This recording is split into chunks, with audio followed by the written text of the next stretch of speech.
บ่ฮักน้องอย่างจริงใจสิ่งเบากันไว้ถึง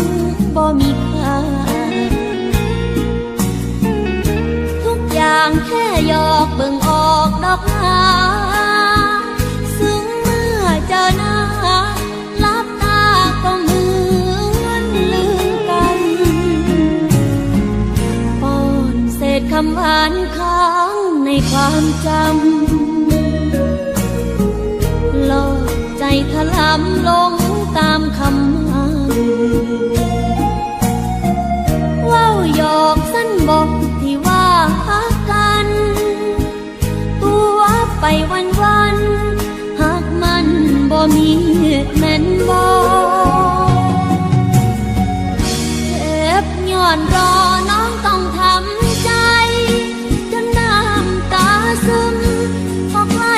สิลืมอ้ายกลับหวนมาต่อเที่ยวมาเว้าหยอกคือโทษผู้บ้องตัวให้คือต่อจักน้อยก็ลอยตาไกลแบบนี้ละน้องคนบ่จริงจังความหวังแล้ววางง่ายๆอ้ายจบน้องเจ็บย้อนลืมบ่ได้ถ้าบ่จริงใจตัวให้คือโทษเฮ็ดจัง